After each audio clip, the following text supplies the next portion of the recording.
Hello friends, नमस्कार दोस्तों। मैं हूं आपका दोस्त प्रवीण कुमार बागड़े और आज हम पढ़ेंगे दोस्तों परीक्षा मंथन का 13 टॉपिक। क्या पढ़ेंगे दोस्तों? कंप्यूटर का परीक्षा मंथन का 13 टॉपिक पढ़ेंगे। चैप्टर का नाम है नेटवर्क एंड डेटा सिक्योरिटी। तो दोस्तों आज मैं आपको नेटवर्क एंड डेटा सिक्योरिटी पढ़ाने वाला हूं। इसके पहले मैं आपको बता दूं दोस्तों, मैंने परीक्षा मंथन के 12 टॉपिक को अपने इस चैनल की प्लेलिस्ट में सीरियल वाइज डाल दिया है। तो आप हमारे इस चैनल को अब तक लाइक और सब्सक्राइब नहीं किए हैं दोस्तों तो इसे सब्सक्राइब कर ले और ऑल नोटिफिकेशन पर क्लिक कर दे ताकि हमारे सारे वीडियो की जानकारी आपको मिलती रहे। तो बिना देरी के शुरू करते हैं दोस्तों अपनी स्टोरी। तो लेट्स स्टार्ट नाउ। तो दोस्तों अब हम बात करेंगे सबसे पहले नेटवर्क की। तो व्हाट इज द नेटवर्क? तो दोस्तों मैंने आपको नेटवर्क जब पढ़ाया था तो नेटवर्क के बारे में मैंने आपको बताया था दोस्तों। आज हम पढ़ेंगे नेटवर्क तथा डेटा सिक्योरिटी। तो नेटवर्क की डेफिनेशन मैंने आपको बताया था कि जब दो या दो से अधिक ऑटोनोमस कंप्यूटरों को आपस में इस प्रकार से जोड़ा जाता है कि वो डेटा कम्युनिकेशन कर सकते हैं, तो ऐसे कंप्यूटरों के समूह को नेटवर्क कहा जाता है दोस्तों। इसके बाद मैं बात करूंगा डेटा की। तो डेटा जो होता है दोस्तों, कंप्यूटर में जो भी डेटा हम इनपुट करते हैं, जो भी जानकारी या फैक्ट को इनपुट करते हैं, उसे डेटा कहा जाता है। और डेटा जो होता है दोस्तों वो रॉ इंफॉर्मेशन होती है। और बात करेंगे हम डेटा सिक्योरिटी की। तो कंप्यूटर में इनपुट किए गए डेटा या कंप्यूटर में स्टोर फैक्ट को कैसे हमें सिक्योर रखना है, इससे रिलेटेड विभिन्न प्रकार की टर्मिनोलॉजी आज हम पढ़ने वाले हैं दोस्तों। तो सबसे पहले मैं आपको बताऊंगा नेटवर्क एंड डेटा सिक्योरिटी की पहली टर्मिनोलॉजी होती है दोस्तों साइबर स्पेस। तो साइबर स्पेस के बारे में आपने सुना होगा दोस्तों, साइबर स्पेस। तो what is the cyber space? सबसे पहले तो मैं आपको यह बता दूं दोस्तों कि साइबर का मीनिंग क्या होता है। साइबर का मतलब होता है इंटरनेट, विश्व में फैला हुआ नेटवर्क या करोड़ों कंप्यूटरों के समूह को ही साइबर कहा जाता है दोस्तों। तो बात करेंगे हम साइबर स्पेस की। तो साइबर स्पेस क्या होता है दोस्तों? विश्व में फैले हुए विभिन्न करोड़ों कंप्यूटरों का समूह और उन कंप्यूटरों में स्टोर अनेक प्रकार की वर्सेटाइल फाइलों को दोस्तों साइबर स्पेस कहा जाता है। तो साइबर सिक्योरिटी क्या हो गई? विभिन्न कंप्यूटरों में स्टोर डेटा की सिक्योरिटी को ही साइबर सिक्योरिटी कहा जाता है दोस्तों। इसके बाद मैं आपको बताऊंगा कि ये साइबर स्पेस शब्द का प्रयोग कैसे किया गया। तो मैं आपको जानकारी के लिए बता दूं दोस्तों, साइबर स्पेस शब्द का प्रयोग पहली बार कल्पना विज्ञान के जो लेखक थे, एक साइंटिस्ट थे जिनका नाम था विलियम गिब्सन। तो दोस्तों जो कल्पना विज्ञान के लेखक थे विलियम गिब्सन ने अपनी बुक, उनकी बुक का नाम था न्यूरोमैंसर।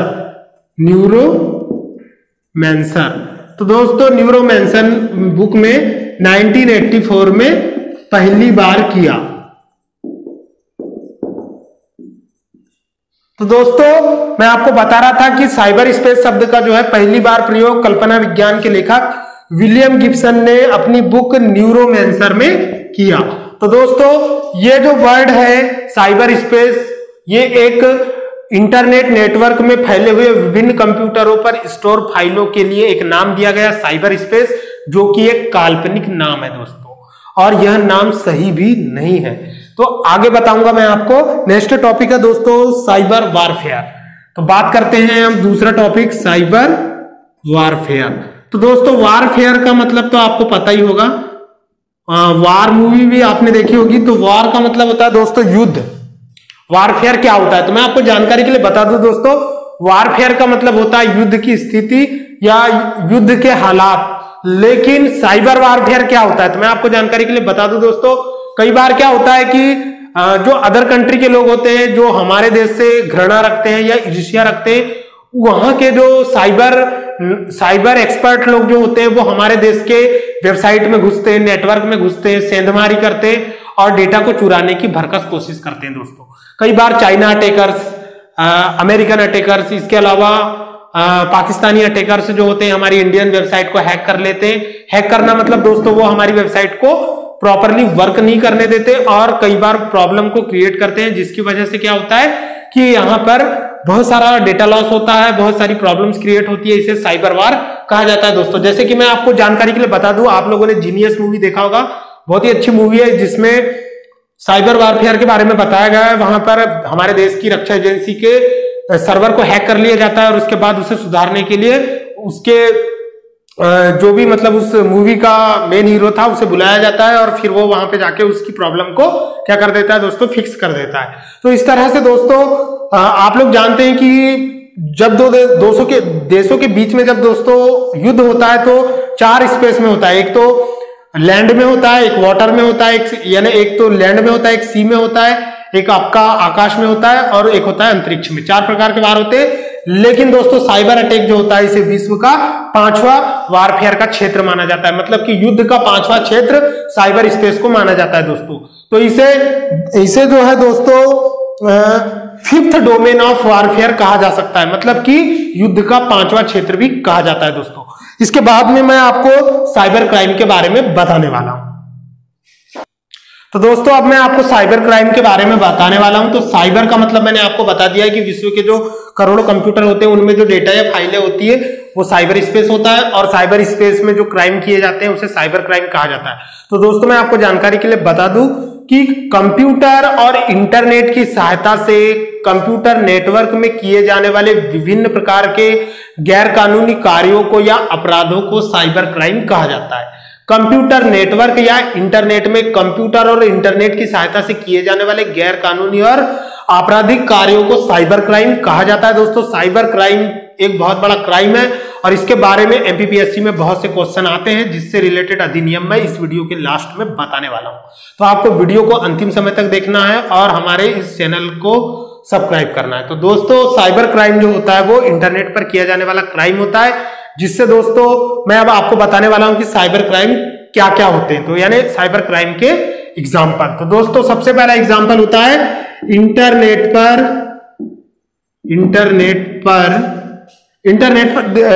पर किसी को क्या करना, परेशान करना। मतलब कि दोस्तों इंटरनेट पर किसी को फॉलो करना, किसी की निगरानी करना और उसको परेशान करना साइबर क्राइम कहलाता है। दूसरा होता है दोस्तों इंटरनेट पर परेशान करना, किसी को भी परेशान करना जो होता है दोस्तों वो साइबर क्राइम कहलाता है। दूसरा जो होता है दोस्तों फाइनेंशियल फ्रॉड। तो फाइनेंशियल फ्रॉड के बारे में आपने सुना होगा दोस्तों। कई बार क्या होता है आप लोगों को स्पैम मेल आते कि आपको 5,000 की लॉटरी लग गई है, आप अपनी ईमेल आईडी, क्रेडिट कार्ड जो भी है जानकारी, आधार कार्ड अपडेट करें और हमें इस लिंक पे क्लिक करें।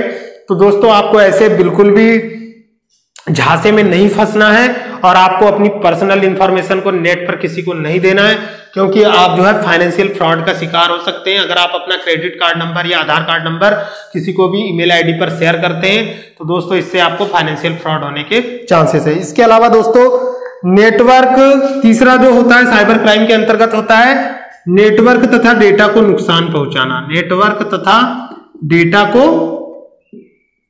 नुकसान पहुंचाना यानी हार्म करना। तो दोस्तों क्या होता है कि बहुत सारे ऐसे हैकर, क्रैकर, इंट्रूडर, अटैकर, बहुत सारे ऐसे नेटवर्क में दुश्मन होते हैं जो क्या करते हैं, हमारे नेटवर्क तथा डेटा को नुकसान पहुंचाते हैं। मतलब कि हमारे नेटवर्क की खामियों को ढूंढ करके हमारे डेटा को क्या करते हैं, हानि पहुंचाते हैं और हमारी सिक्योरिटी सिस्टम को तोड़ने का प्रयास करते हैं। तो दोस्तों ये भी एक प्रकार का साइबर क्राइम होता है। इसके अलावा दोस्तों वायरस द्वारा कंप्यूटर को नुकसान पहुंचाना। वायरस द्वारा नुकसान। तो दोस्तों वायरस के बारे में आपको पता ही होगा। Virus is a malicious program, it's very harmful for our network and our computer and it's full form is vital information resource under siege code. तो दोस्तों वायरस जो होता है इसका पूरा नाम कंपटीशन एग्जाम में पूछा जाता है, जो कि मैंने आपको पहले वीडियो में भी बता चुका है, लेकिन आपको एक बार और रिमाइंड करवा रहा हूं। तो दोस्तों वायरस का पूरा नाम होता है वाइटल इंफॉर्मेशन का मतलब होता है दोस्तों महत्वपूर्ण जानकारी, रिसोर्स यानी संसाधन, अंडर सीज। तो दोस्तों virus is a malicious program and it's very harmful for us and our computers and internet network and virus full form is vital information resource under siege। इसका मतलब यह है दोस्तों वायरस जो होता है एक ऐसा हानिकारक प्रोग्राम होता है, अगर ये हमारे सिस्टम में आ जाए तो हमारे कंप्यूटर की महत्वपूर्ण जानकारी को ब्लॉक कर देता है, जिससे हम उसे यूज नहीं कर पाते और हमारा कंप्यूटर धीमे चलने लगता है, बार बार रीस्टार्ट होता है और कंप्यूटर धीमे चलने लगता है और कंप्यूटर की इंपॉर्टेंट फाइल जो है डिलीट हो जाती है। कई बार कंप्यूटर में दोस्तों मेमोरी स्पेस भरने लगता है। तो वायरस के बहुत सारे प्रभाव होते हैं जो हम बाद में डिटेल में डिस्क्राइब करेंगे। तो वायरस के द्वारा भी कंप्यूटर को नुकसान पहुंचाना क्या कहलाता है? साइबर क्राइम कहलाता है। इसके अलावा दोस्तों साइबर क्राइम में एक और कार्य होता है, वो होता है दोस्तों ईमेल की बॉम्बिंग करना। तो बॉम्बिंग करना मतलब होता है दोस्तों बहुत सारे ईमेलों को भेजना, अवांछित मेलों को भेजना, जिन्हें हम क्या कहते हैं कंप्यूटर में? स्पैम कहते हैं दोस्तों। स्पैम का मतलब होता है कचरा। तो जब आपके ईमेल अकाउंट में बहुत सारे मेल आने लगते हैं तो क्या हो जाता है? उसे ईमेल बॉम्बिंग कहा जाता है। और इससे बचने के लिए आप क्या कर सकते हैं? इससे बचने के लिए ऐसे मेल को बिना खोले डिलीट कर सकते हैं दोस्तों। इसके बाद में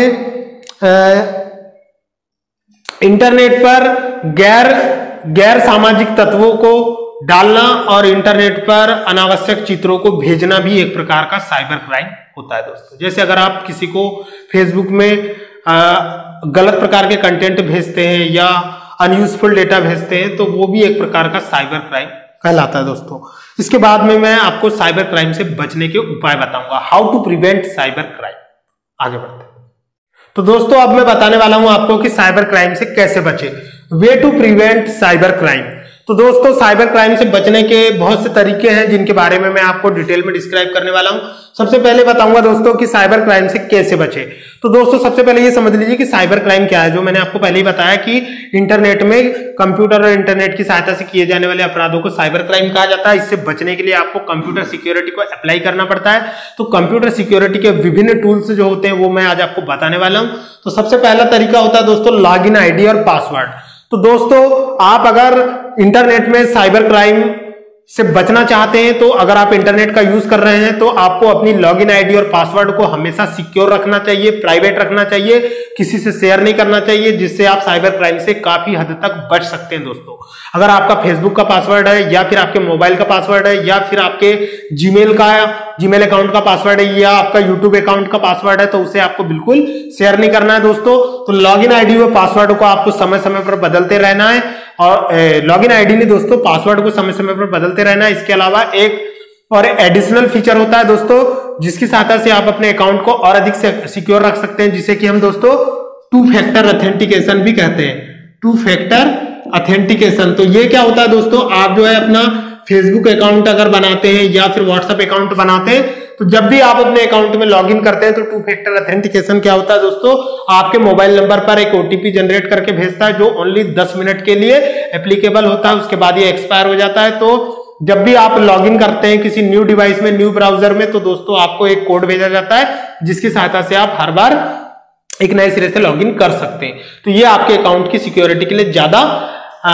एप्लीकेबल होता है और ज्यादा एप्रोप्रिएट होता है दोस्तों। इसके अलावा मैं आपको बता दूं एंटीवायरस सॉफ्टवेयर का प्रयोग। तो आपको अगर दोस्तों साइबर क्राइम से बचना है तो एंटीवायरस सॉफ्टवेयर का प्रयोग करना चाहिए, क्योंकि बहुत सारे हैकर और इंट्रूडर जो होते हैं वो क्या करते हैं कि आपके कंप्यूटर में वायरस भेजते हैं और आपके कंप्यूटर के डेटा को चुराने का प्रयास करते हैं। अगर आप एंटीवायरस का यूज करोगे दोस्तों तो वो वायरस से प्रिवेंट करेगा आपके सिस्टम को और वो ऐसे वायरस आपके कंप्यूटर में नहीं आ पाएंगे जो आपके डेटा को चुरा सके और आपके अकाउंट का गलत उपयोग कर सके। इसके अलावा दोस्तों कुछ एंटीवायरस सॉफ्टवेयर के नाम मैं आपको बता दूं, जैसे नॉर्टन, मैकॉफी, नेट प्रोटीटर, नॉर्टन, इस टाइप के जो होते हैं दोस्तों एंटीवायरस होते हैं। और एंटीवायरस सॉफ्टवेयर का प्रयोग जो है दोस्तों कंप्यूटर में डेटा सिक्योरिटी के लिए किया जाता है, कंप्यूटर को वायरस से बचाने के लिए किया जाता है। और एंटीवायरस जो होते हैं दोस्तों ये एक प्रकार के यूटिलिटी सॉफ्टवेयर होते हैं। इसके बाद में बताऊंगा आपको फायरवॉल का यूज। तो दोस्तों मैं आपको जानकारी के लिए बता दूं कि फायरवॉल का मतलब होता है आग की दीवार। अगर आप इसकी हिंदी मीनिंग देखोगे तो ये होता है आग की दीवार। लेकिन कंप्यूटर में अगर आप आग लगा दोगे तो कंप्यूटर तो शॉर्ट सर्किट हो जाएगा दोस्तों, विस्फोट हो जाएगा। लेकिन आपको विस्फोट नहीं करना है, वहां कोई आग नहीं जलती, वहां कोई फिजिकली फायर नहीं जलती दोस्तों। लेकिन फायरवॉल क्या होता है, एक प्रकार का हार्डवेयर या सॉफ्टवेयर हो सकता है या फिर दोनों का कॉम्बिनेशन हो सकता है। कहने का मतलब यह है दोस्तों, हार्डवेयर और सॉफ्टवेयर के कॉम्बिनेशन को आपको याद होगा फर्मवेयर भी कहा जाता है। मतलब कि फायरवॉल एक प्रकार का फर्मवेयर होता है दोस्तों जिसकी सहायता से आप अपने कंप्यूटर को प्रोटेक्ट कर सकते हैं। यह आपके लोकल एरिया नेटवर्क को वाइड एरिया नेटवर्क से जब आप जोड़ते हैं दोस्तों, अपने लोकल एरिया नेटवर्क को या अपने कंप्यूटर को जब आप किसी नेटवर्क से कनेक्ट होते हैं तो उसके बीच में दोस्तों फायरवॉल का यूज किया जाता है। फायरवॉल एक गार्ड की तरह कार्य करता है दोस्तों। ये हार्डवेयर या सॉफ्टवेयर दोनों हो सकता है या दोनों का कॉम्बिनेशन हो सकता है। इसे फर्मवेयर के रूप में भी प्रयोग किया जाता है दोस्तों। फायरवॉल का मुख्य उद्देश्य कंपटीशन एग्जाम में पूछा जाता है कि फायरवॉल का यूज क्यों किया जाता है। मैं आपको जानकारी के लिए बता दूं दोस्तों, फायरवॉल का यूज हमारे कंप्यूटर को अनधिकृत पहुंच से बचाने के लिए यानी अनऑथोराइज्ड एक्सेस से बचाने के लिए किया जाता है दोस्तों। इसके बाद में मैं बात करूंगा डेटा का बैकअप रखना, मतलब कि आपका जो महत्वपूर्ण डेटा है इंटरनेट में उसमें जो महत्वपूर्ण जानकारियां उसकी एक और कॉपी बनाकर रखना, ताकि अगर आपके ओरिजिनल डेटा को किसी वायरस के द्वारा करप्ट कर दिया जाता है या किसी अटैकर के द्वारा इनक्रिप्ट कर दिया जाता है तो आप अपने ओरिजिनल डेटा को रिट्राइवल कर सके। इसीलिए डेटा बैकअप भी बहुत जरूरी होता है दोस्तों। इससे हम काफी हद तक साइबर क्राइम से बच सकते हैं। इसके अलावा दोस्तों प्रॉक्सी सर्वर का यूज करना, तो सबसे पहले मैं आपको बता दूं सर्वर क्या है। तो दोस्तों आपको पता है इंटरनेट क्लाइंट सर्वर मॉडल पे वर्क करता है, और क्लाइंट सर्वर मॉडल पे जब वर्क करता है दोस्तों तो उसमें जो सर्वर होता है वो एक होस्ट कंप्यूटर होता है, ज्यादा क्षमता का होता है, जो क्या करता है बाकी कंप्यूटरों को नेटवर्क में संसाधन उपलब्ध करवाता है और विभिन्न प्रकार की फैसिलिटी उपलब्ध करवाता है, और क्लाइंट कंप्यूटर द्वारा भेजी गई रिक्वेस्ट के आधार पर उन्हें वेब पेज उपलब्ध करवाता है दोस्तों।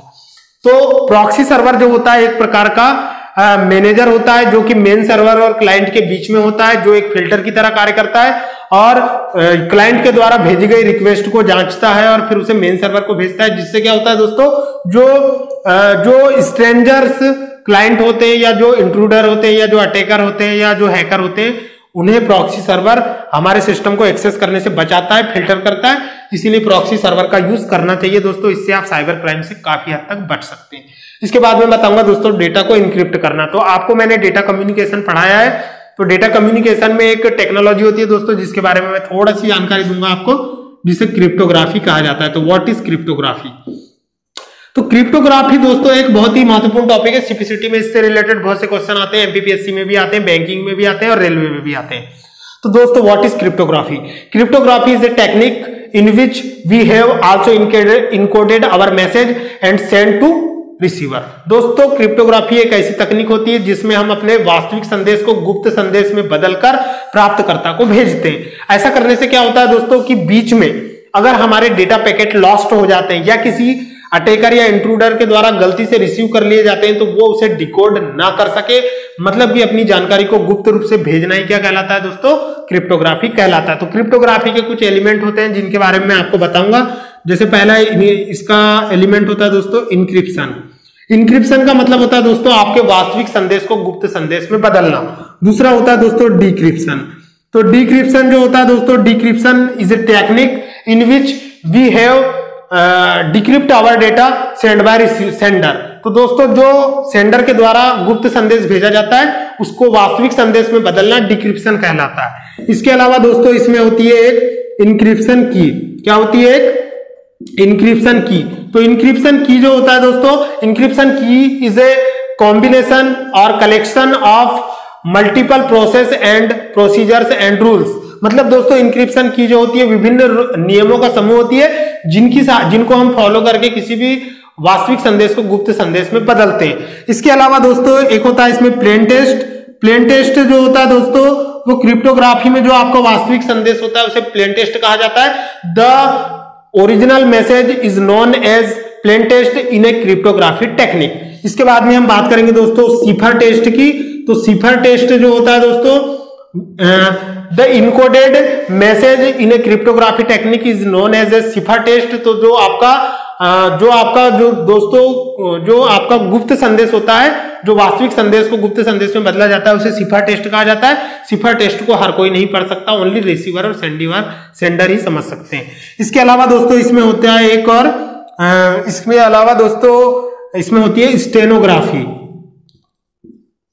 तो स्टेनोग्राफी का मतलब होता है दोस्तों आपके वास्तविक संदेश को गुप्त संदेश में बदलने की कला को स्टेनोग्राफी कहा जाता है। तो ये क्रिप्टोग्राफी के विभिन्न फेस होते हैं दोस्तों, जिसमें इंक्रिप्शन की जो होती है ये दो प्रकार की होती है। एक होती है आपकी पब्लिक इंक्रिप्शन की, और एक होती है दोस्तों आपकी प्राइवेट इंक्रिप्शन की। तो दोस्तों पब्लिक इंक्रिप्शन की और प्राइवेट इंक्रिप्शन की के बारे में मैं आपको जब क्रिप्टोग्राफी पढ़ाऊंगा तब डिटेल में बताऊंगा। अब हम आगे बढ़ते हैं दोस्तों अपने वीडियो में। तो ये आपको कैसा लग रहा है जरूर कमेंट करके बताएं दोस्तों। तो दोस्तों अब हम बात करेंगे कंप्यूटर सिक्योरिटी के बारे में। तो कंप्यूटर सिक्योरिटी में कुछ टर्म्स होती है, कुछ टर्मिनोलॉजी के ऊपर हम बात करने वाले हैं, शब्दावली के ऊपर।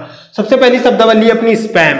What is the meaning of spam? Spam का मीनिंग होता है दोस्तों, डिक्शनरी में देख सकते हैं आप, कचरा। तो कंप्यूटर में स्पैम शब्द का उपयोग जो है वो अवांछित व अनजान लोगों के द्वारा भेजे गए मेलों के लिए किया जाता है। मतलब कि ऐसे ईमेल संदेश जिनको हम नहीं जानते फिर भी वो हमको ईमेल भेजते हैं, कोटक कंपनी के द्वारा या फिर शादी.com के द्वारा बहुत सारे मैसेजेस आते हैं दोस्तों, आपको ईमेल आते हैं। तो ऐसे जो मेल होते हैं जो बहुत सारे आते हैं वो स्पैम के अंतर्गत आते हैं, जो हम नहीं चाहते फिर भी वो आते रहते हैं हमें। ऐसे मेलों को ईमेल कहा जाता है, स्पैम कहा जाता है दोस्तों। और ऐसे स्पैम से बचने के लिए हमें ऐसे ईमेलों को खोलना नहीं चाहिए और इनके अटैचमेंट को डाउनलोड नहीं करना चाहिए, क्योंकि अगर आप ऐसा करते हैं दोस्तों तो आपका कंप्यूटर वायरस से ग्रसित हो सकता है। इसके बाद में मैं बात करूंगा दोस्तों प्रॉक्सी सर्वर की। तो प्रॉक्सी सर्वर का मतलब होता है, यह जो होता है दोस्तों ये हमारे इंटरनेट में कंप्यूटर सिक्योरिटी के लिए बहुत ही हेल्पफुल होता है। ये एक फिल्टर की तरह कार्य करता है। यह क्लाइंट और मेन सर्वर के बीच में लगा होता है, ये एक फिल्टर की तरह कार्य करता है। और प्रॉक्सी सर्वर जो होता है दोस्तों क्लाइंट के द्वारा भेजी गई रिक्वेस्टों को फिल्टर करके सर्वर तक पहुंचाता है और इसके द्वारा हम अपने कंप्यूटर की सिक्योरिटी को इंक्रीज कर सकते हैं। It's very helpful for our computer network security. इसके बाद में हम बात करेंगे दोस्तों कुकीज की। तो बहुत सारी कंपटीशन एग्जाम में कुकीज से रिलेटेड क्वेश्चन आते हैं, जैसे सीपीसीटी में। मैं आपको जानकारी के लिए बता दूं दोस्तों, कुकीज जो होती है ये एक प्रकार की छोटी छोटी फाइलें होती है जिनका उपयोग वेब ब्राउजर में किया जाता है। तो कुकीज जो होती है दोस्तों ये हमारे लिए हार्मफुल तो नहीं होती है, परंतु ये हमारी प्राइवेसी को खत्म करती है। जैसे मैं बात करूं दोस्तों, अगर आपने वेब ब्राउजर डाउनलोड किया है कोई भी गूगल क्रोम, और गूगल क्रोम में मान लो कि आप जो है बहुत सारी पढ़ाई लिखाई से रिलेटेड डेटा को सर्च करते हैं, तो क्या होता है दोस्तों कि आपके वेब सर्वर पर आपके द्वारा सर्च की गई बार बार जो आप सर्च करते हैं उससे संबंधित जानकारियों को छोटी छोटी फाइलों के रूप में वेब सर्वर पर स्टोर कर लिया जाता है, जिसके कारण क्या होता है दोस्तों उन छोटी छोटी फाइलों को बाद में वेब ब्राउजर पर स्टोर कर दिया जाता है। जब भी आप वेब ब्राउजर को ओपन करते हैं और पढ़ाई लिखाई से रिलेटेड चीजों को सर्च करते हैं तो आपके जो ब्राउजर के द्वारा आपके इंटरेस्ट की चीजों को वहां पर पहले ही आपके सम्मुख प्रस्तुत किया जाता है। तो ये जो होता है दोस्तों कंप्यूटर के वेब ब्राउजर और सर्वर के द्वारा यूजर के इंटरेस्ट की वस्तुओं को पहले से ही वहां पर स्टोर कर लिया जाता है छोटी छोटी फाइलों के रूप में, जिन्हें कुकीज कहा जाता है। और कुकीज को आप जो है अपने वेब ब्राउजर में जाकर इनेबल या डिसेबल भी कर सकते हैं दोस्तों। कुकीज जो होती है ये आपकी प्राइवेसी को खत्म करती है, आप क्या क्या सर्च कर रहे हैं ये सब जानकारियों को छुपा के रखती है दोस्तों। इसके बाद में जैसे दोस्तों मैं उदाहरण के तौर पे आपको बताऊं कुकीज का उदाहरण, जैसे कि आप मान लो कि यूट्यूब पर जाते हैं और आप वहां पे सर्च करते हैं दोस्तों। जैसे अगर आपने वहां पे सर्च किया दोस्तों प्रवीण बागड़े कंप्यूटर जीके, तो दोस्तों जब आप Praveen Bagde computer GK YouTube पे जाके सर्च मारोगे और 2-3 मेरे वीडियोस को देखोगे और उसके बाद जब आप यूट्यूब को खोलोगे तो आपको मेरे वीडियोस की लिंक वहां पे सामने में दिखाई देगी। तो ऐसा क्यों होता है? क्योंकि दोस्तों जब आप बार बार यूट्यूब पे मेरे नाम को सर्च मारोगे तो क्या होगा कि आपका जो वेब ब्राउजर है या जो आपका यूट्यूब का एप्लीकेशन है वो आपके सर्च क्वेरी को क्या कर लेगा, स्टोर करके रख लेगा और वो जानकारी सर्वर पर भी स्टोर हो जाएगी और वो जानकारी आपके ब्राउजर द्वारा स्टोर कर ली जाएगी। और जब भी आप यूट्यूब खोलोगे तो आपको मेरे से रिलेटेड कंप्यूटर जीके के वीडियोस दिखाई देंगे दोस्तों। तो इस तरह आपके इंटरेस्ट की चीजों को आपकी प्राइवेसी खत्म हो गई, लेकिन ये आपके लिए कोई हार्मफुल है क्या? नहीं है दोस्तों, इसे आप इनेबल या डिसेबल भी कर सकते हैं। तो इस तरह से दोस्तों कुकीज जो होती है वो छोटी छोटी फाइलें होती है जो वेब ब्राउजर के द्वारा स्टोर की जाती है और जो सर्वर पर भी स्टोर होती है। इसके बाद में मैं आपको बताऊंगा दोस्तों फायरवॉल के बारे में। तो फायरवॉल क्या होता है तो मैं आपको जानकारी के लिए बता दूं दोस्तों, firewall is a very useful tool for computer security. Firewall जो होता है ये कोई आग की दीवार नहीं होती, बल्कि एक हार्डवेयर या सॉफ्टवेयर हो सकता है या दोनों का कॉम्बिनेशन हो सकता है। इसे as a firmware network security को इंक्रीज करने के लिए यूज किया जाता है। फायरवॉल जो होती है दोस्तों ये आपके कंप्यूटर के डेटा को और आपकी जानकारियों को सुरक्षित रखने के लिए प्रयोग की जाती है। इसका मुख्य उद्देश्य जो होता है दोस्तों कंपटीशन एग्जाम में पूछा जाता है कि फायरवॉल किस उद्देश्य के लिए प्रयोग किया जाता है। तो मैं आपको जानकारी के लिए बता दूं दोस्तों, फायरवॉल जो है ये अनधिकृत पहुंच या अनएथोराइज्ड एक्सेस से बचाने के लिए प्रयोग किया जाता है। इसके बाद में मैं बताऊंगा दोस्तों आपको कंप्यूटर वायरस के बारे में। तो दोस्तों आपको थोड़ी सी बायोलॉजी बताता हूं। वायरस, अभी कोरोना वायरस का दौर चल रहा है। What is virus? Virus is A chain between all जो वायरस जो होता है दोस्तों वो सभी सजीव और निर्जीव के बीच में एक कड़ी का कार्य करता है। तो दोस्तों वायरस जो होते हैं वो सजीव भी नहीं होते, निर्जीव भी नहीं होते, परंतु ये किसी सजीव वस्तु में जुड़ करके एक्टिवेट हो जाते हैं और उसके आरएनए और डीएनए को बर्बाद कर देते हैं। तो दोस्तों मैं बात करूंगा कंप्यूटर वायरस की। तो कंप्यूटर वायरस भी जो होते हैं एक बार अगर आपके कंप्यूटर में एंटर हो गए तो वो आपके कंप्यूटर को बर्बाद की राह पे चला देते हैं दोस्तों। तो बात करेंगे हम कंप्यूटर वायरस की। तो computer virus is a malicious program, it's a small program and very harmful for us and our files. तो बात करेंगे दोस्तों हम कंप्यूटर वायरस की। तो भारत में खोजा गया पहला वायरस जो था दोस्तों हैप्पी बर्थडे जोशी था, और डॉस ऑपरेटिंग सिस्टम में खोजा गया पहला वायरस जो था दोस्तों वो सी ब्रेन था, जिसे 1986 में पाकिस्तान के दो भाइयों ने बनाया था दोस्तों, जिनका नाम था अमजद एंड वासित। इसके अलावा दोस्तों विश्व में खोजा गया पहला वायरस जो था उसका नाम था क्रीपर। क्या नाम था दोस्तों? क्रीपर। क्रीपर वायरस था। और भारत में खोजा गया पहला वायरस जो था दोस्तों हैप्पी बर्थडे जोशी। और दोस्तों डॉस ऑपरेटिंग सिस्टम पे पहला वायरस जो खोजा गया था उसका नाम था सी ब्रेन, जो कि 1986 में खोजा गया था, जिसे पाकिस्तान के दो भाइयों ने बनाया था, जिनके नाम थे अमजद व वासित। तो दोस्तों ये तो थी वायरस से रिलेटेड महत्वपूर्ण जानकारी। और वायरस से बचने के लिए हम कंप्यूटर में एंटीवायरस सॉफ्टवेयर का यूज करते हैं, जो हमारे कंप्यूटर को वायरस के खतरों से बचाता है। इसके बाद में मैं बताऊंगा दोस्तों वायरस का प्रभाव। तो दोस्तों अगर एक बार कंप्यूटर वायरस आपके कंप्यूटर में एंटर कर गया तो कंप्यूटर में दोस्तों बहुत सारे सिम्टम्स दिखाई देते हैं, जिनके बारे में मैं आपको बताने वाला हूं। तो दोस्तों जैसे कि आपका कंप्यूटर चलते चलते अचानक हैंग हो जाता है, पहला सिम्टम्स। दूसरा दोस्तों आपका कंप्यूटर चलते चलते ऑफ हो जाता है और फिर से रिस्टार्ट हो जाता है, मतलब कंप्यूटर क्या हो जाता है? रिबूट हो जाता है दोस्तों। इसके अलावा तीसरा सिम्टम्स होता है दोस्तों आपके कंप्यूटर की फाइलें अचानक डिलीट होने लगती है। चौथा सिम्टम्स जो होता है दोस्तों आपके कंप्यूटर में बहुत सारी फाइलें क्या होती है? डबल डबल कॉपी बनने लगती है। इसके अलावा दोस्तों पांचवा सिम्टम्स जो होता है आपका कंप्यूटर जो होता है दोस्तों वो उसकी मेमोरी भरने लगती है। छठवां सिम्टम्स होता है दोस्तों आपके मेमोरी का जो स्टेटस होता है वो आपको एग्जैक्ट कभी दिखाई नहीं देता, वो क्या होता है? इंक्रीजिंग डिक्रीजिंग दिखाई देता है, क्योंकि वायरस बहुत सारी इंपॉर्टेंट फाइलों को डिलीट कर देते हैं। इसके अलावा दोस्तों सातवां सिम्टम्स होता है आपके कंप्यूटर की जो प्रोसेसिंग स्पीड होती है वो धीमी हो जाती है। आठवां सिम्टम्स ये होता है दोस्तों आपका ऑपरेटिंग सिस्टम लोड होने में अधिक समय लेता है और आप जो है कीबोर्ड की कोई कुंजी दबाते हैं और काम कुछ और ही होता है दोस्तों। तो इस तरह के जो सिम्टम्स होते हैं वो वायरस के प्रभाव के कारण होते हैं।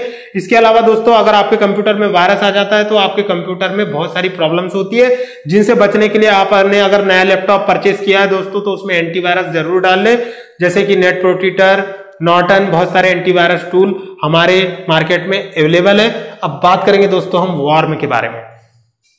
तो दोस्तों ये वॉर्म, मालवेयर, ट्रोजन हॉर्स और स्पाईवेयर ये सारे जो हैं मैलिशियस प्रोग्राम है, यानी एक प्रकार के वायरस है दोस्तों, एक प्रकार के मैलिशियस प्रोग्राम है। तो सबसे पहले मैं बात करूंगा दोस्तों वॉर्म की। तो वॉर्म का मीनिंग होता है दोस्तों गर्म। वॉर्म का मीनिंग क्या होता है? गर्म। तो दोस्तों आप सोच रहे होंगे कि कंप्यूटर में क्या गर्म होता है। तो दोस्तों worm is a malicious program, worm is a type of malicious program and worm की सबसे एक महत्वपूर्ण विशेषता होती है दोस्तों ये स्वयं की प्रतिलिपि बनाने में सक्षम होता है।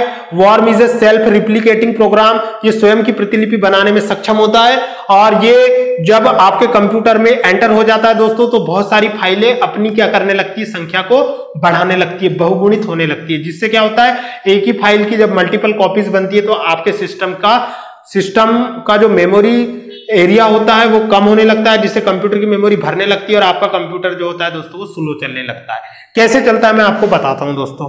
एक्चुअली में क्या होता है दोस्तों, ये मान लो कि आपका कंप्यूटर है, इसकी मेमोरी इतनी भारी है। अब इसमें अगर आप कोई कंप्यूटर में किसी डेटा को ढूंढेंगे तो जल्दी ढूंढ लोगे, लेकिन अगर वो भर के दुगुनी भर जाएगी तो दोस्तों उसमें डेटा को ढूंढने में रैम को ज्यादा समय लगेगा, जिससे क्या होता है कंप्यूटर की मेमोरी धीमी हो जाती है। तो वॉर्म से क्या होता है दोस्तों आपका कंप्यूटर धीमा होने लगता है। ये एक प्रकार का सेल्फ रिप्लिकेटिंग प्रोग्राम होता है। इसके बाद में मैं बात करूंगा दोस्तों मालवेयर की। तो मालवेयर का मतलब ही होता है, मालवेयर का मतलब होता है दोस्तों कंप्यूटर को नुकसान पहुंचाने वाले सॉफ्टवेयर या दुर्भावनापूर्ण सॉफ्टवेयर, मैलिशियस प्रोग्राम। तो मालवेयर जो होते हैं दोस्तों इसके अंतर्गत सारे वायरस आते हैं। इसके बाद में मैं बात करूंगा दोस्तों ट्रोजन हॉर्स की। तो ट्रोजन हॉर्स जो होता है इसको मैं अब आपको बताता हूं। तो दोस्तों अब हम बात करेंगे ट्रोजन हॉर्स के बारे में। तो ट्रोजन हॉर्स जो होता है दोस्तों एक प्रकार का मालवेयर होता है, एक प्रकार का वायरस होता है, तो दोस्तों ये अपने आप को उपयोगी बताता है, लेकिन यह एक यूटिलिटी प्रोग्राम या एक गेम की तरह दिखाई देता है। लेकिन जब आप इसे डाउनलोड करते हैं तो ये आपके कंप्यूटरों की फाइलों को नुकसान पहुंचाता है। दोस्तों जब आपका कंप्यूटर 24 घंटे नेट से कनेक्ट होता है और जब आप ऑनलाइन नहीं होते हैं तो ये ट्रोजन हॉर्स अपना काम दिखाता है और आपके कंप्यूटर की फाइलों को चुराता है और इंक्रिप्ट करता है। इसके बाद में मैं बात करूंगा दोस्तों स्पाईवेयर की। तो स्पाई कैमरे के बारे में आपने सुना होगा, जब दोस्तों मीडिया के लोग स्टिंग ऑपरेशन करते हैं तो अपने बालों में और कहीं पर भी स्पाई कैमरा लगा देते हैं और फिर बाद में दोस्तों स्टिंग ऑपरेशन को परफॉर्म किया जाता है। इसके अलावा बहुत सारे सुपरमार्केट होते हैं जहां कपड़े चेंजिंग रूम होते हैं, वहां पे स्पाई कैमरे लगाए जाते हैं और बहुत सारे गलत काम किए जाते हैं।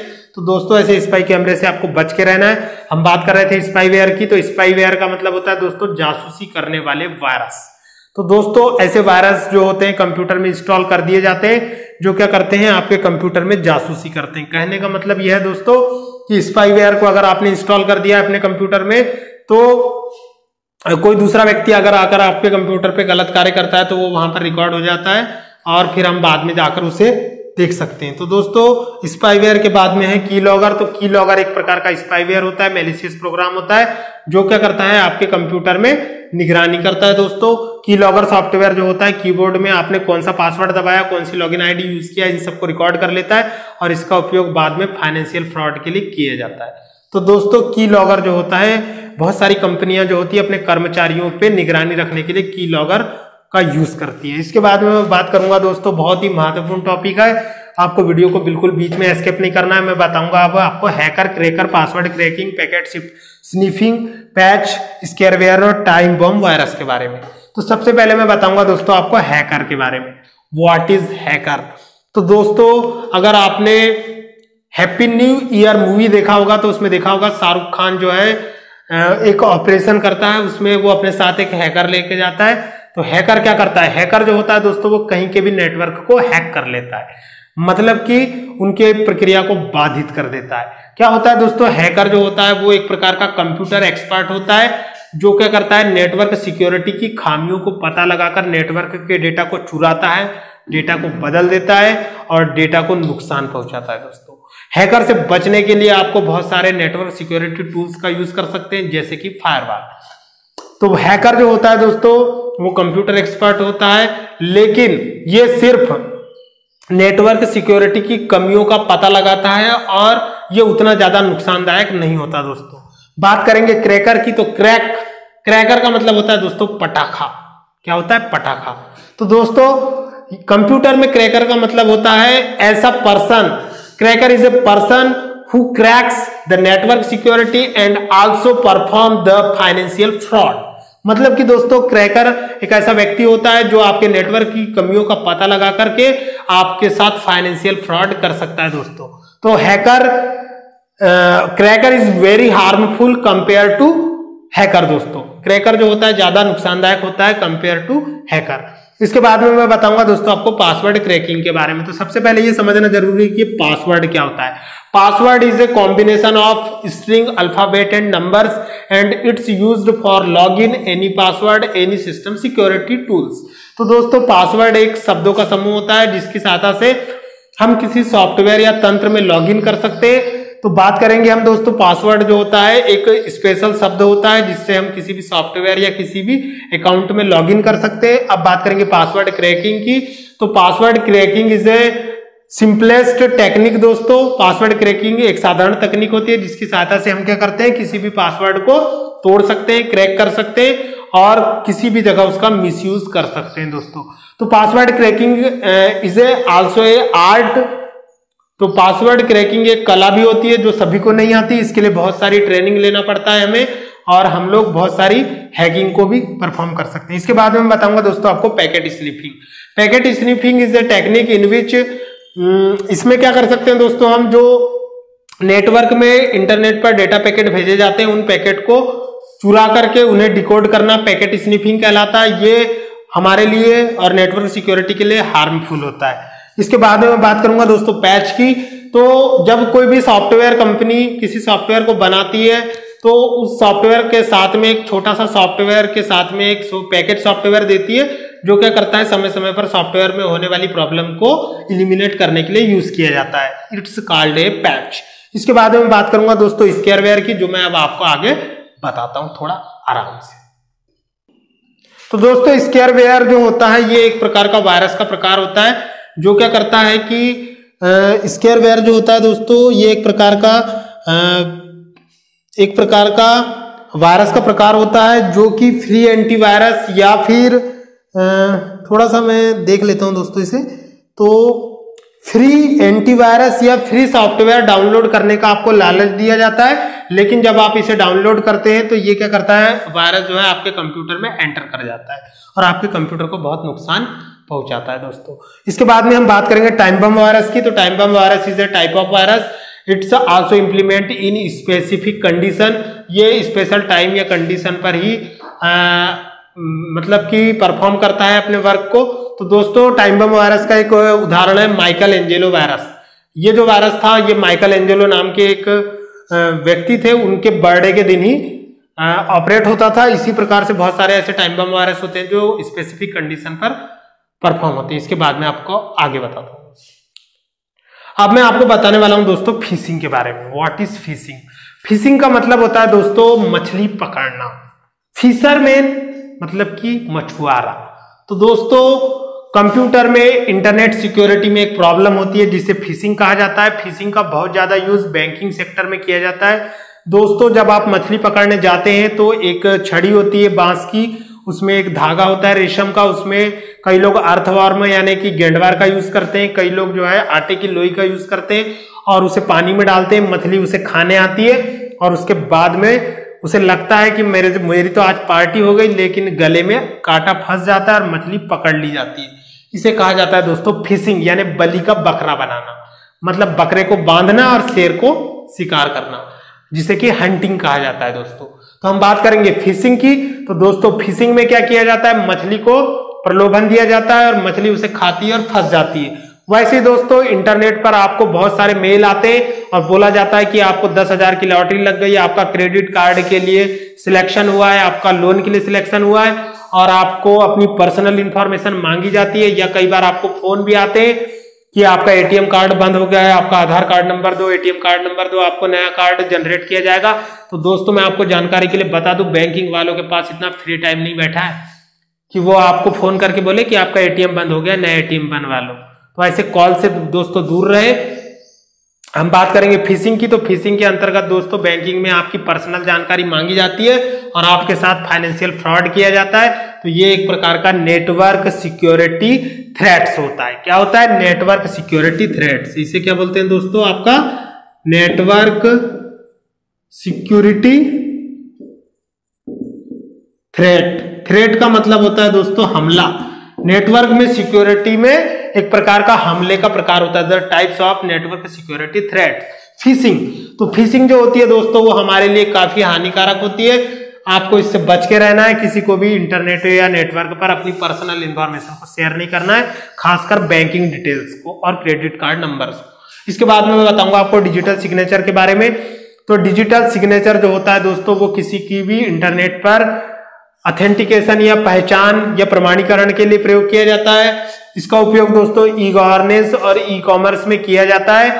डिजिटल सिग्नेचर के द्वारा इस बात की प्रामाणिकता को वेरीफाई किया जाता है कि वह भेजा गया व्यक्ति उसी व्यक्ति के द्वारा भेजा गया है। डिजिटल सिग्नेचर एक प्रकार का डिजिटल कोड होता है जो डॉक्यूमेंट के अंत में जोड़ दिया जाता है, जिसे कंप्यूटर समझ लेता है और यूजर ऑथेंटिकेशन को परफॉर्म कर लेता है। इसके बाद में यूजर आइडेंटिफिकेशन के बारे में बताऊंगा दोस्तों। यूजर आइडेंटिफिकेशन एक प्रकार का सिक्योरिटी टूल्स होता है जिसके अंतर्गत यूजर आईडी और पासवर्ड की जांच की जाती है और उन दोनों का सही मिलान होने पर नेटवर्क सिक्योरिटी में उसे नेटवर्क साइबर स्पेस में उन्हें लॉगिन करने की परमिशन दी जाती है। इसके बाद में बात करूंगा दोस्तों बायोमेट्रिक टेक्निक के बारे में।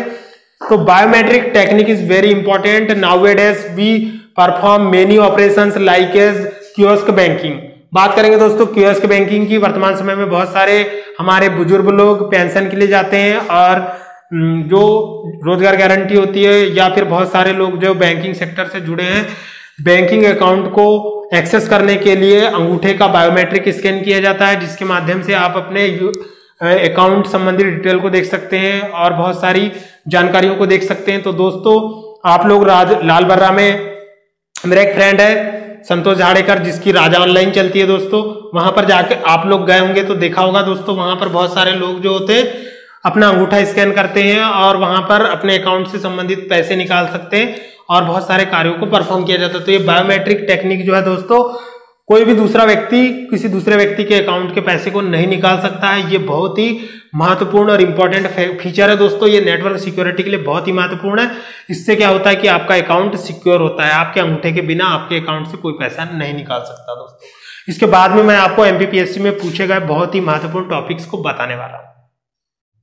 तो दोस्तों अब हम बात करेंगे साइबर क्राइम की। तो एमपीपीएससी में साइबर क्राइम से रिलेटेड बहुत से क्वेश्चन आते हैं। तो मैंने आपको बताया है कि इंटरनेट में नेटवर्क से जुड़े लाखों कंप्यूटरों पर जो डेटा स्टोर होता है उसे साइबर स्पेस कहा जाता है। और इस साइबर स्पेस के साथ जो छेड़छाड़ की जाती है या जो आपराधिक कार्य किए जाते हैं उसे साइबर क्राइम कहा जाता है। इंटरनेट पर कंप्यूटर और इंटरनेट की सहायता से किए जाने वाले अपराधों को साइबर क्राइम कहा जाता है, जिससे रिलेटेड बहुत से क्वेश्चन आते हैं दोस्तों।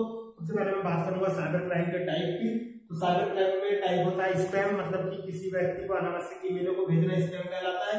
हैकिंग जो होता है दोस्तों, किसी भी सॉफ्टवेयर में या नेटवर्क में डेटा की कमियों को उजागर करना हैकिंग कहलाता है, जिसके माध्यम से फाइलों को चुराया जाता है, डिलीट किया जाता है और डेटा के रिकॉर्ड के साथ छेड़छाड़ की जाती है। इसके अलावा बात करेंगे फिशिंग की दोस्तों। फिशिंग का सबसे ज्यादा यूज बैंकिंग सेक्टर में होता है। इसमें धोखे से आपकी पर्सनल जानकारी को प्राप्त करके फाइनेंशियल फ्रॉड को अप्लाई किया जाता है। इसके बाद में बात करेंगे दोस्तों वायरस अटैक की। तो virus attack is also type of cyber crime. Virus attack से बचने के लिए दोस्तों आपको अपने नेटवर्क सिक्योरिटी को मजबूत बनाना पड़ता है। भारत की नेटवर्क सिक्योरिटी बहुत ही कमजोर है दोस्तों, इसीलिए आधार कार्ड के डेटा के ऊपर भी कई बार सवाल खड़े किए जा सकते हैं दोस्तों। इसके बाद में बात करूंगा दोस्तों, किसी की जानकारी को ऑनलाइन प्राप्त करना भी एक प्रकार का साइबर क्राइम होता है। किसी की पर्सनल जानकारी को निकालना भी साइबर क्राइम होता है।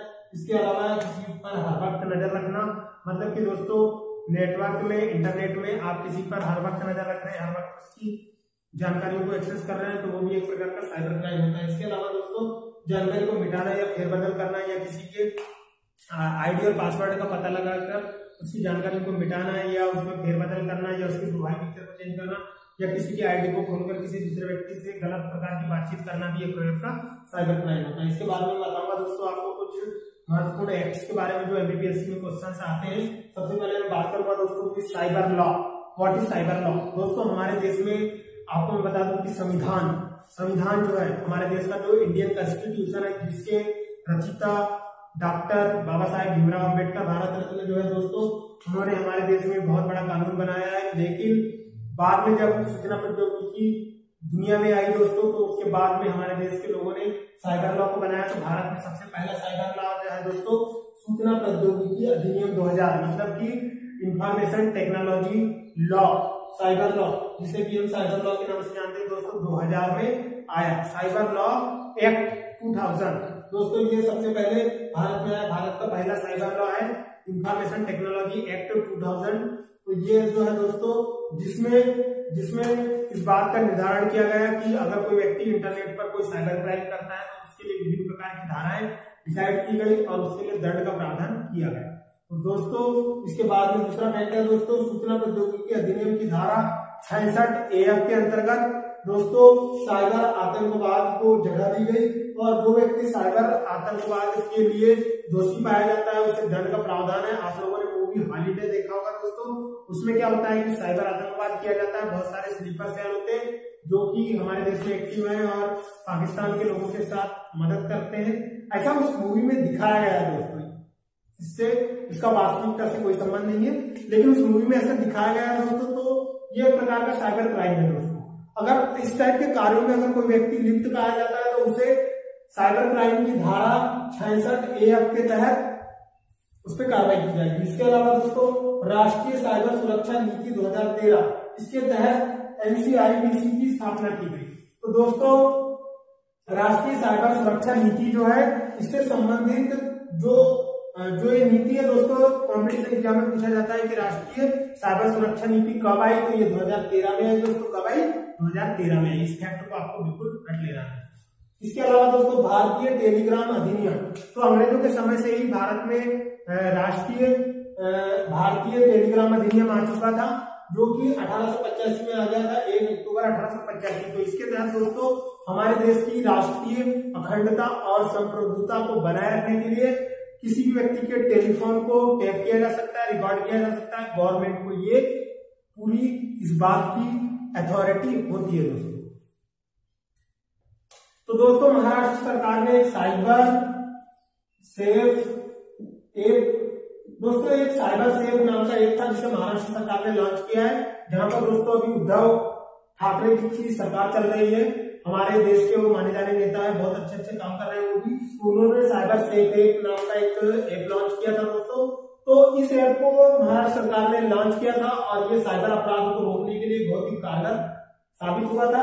इसके अलावा दोस्तों मैं आपको बता दूं कि जो साइबर क्राइम होता है ये हमारे गृह मंत्रालय के अंतर्गत आता है। और इसके अलावा मैं आपको जानकारी के लिए एक महत्वपूर्ण फैक्ट बता रहा हूं दोस्तों, ये सूचना प्रौद्योगिकी अधिनियम यानी इंफॉर्मेशन टेक्नोलॉजी एक्ट 2000, ये बीपीएससी का बहुत ही महत्वपूर्ण क्वेश्चन है कि इंफॉर्मेशन टेक्नोलॉजी एक्ट 2000 कब आया, तो 2000 में आया दोस्तों, और ये बहुत ही महत्वपूर्ण है। इसके अलावा जो आपका साइबर आतंकवाद होता है वो किस धारा से संबंधित है, तो वो 66 AF से संबंधित है दोस्तों।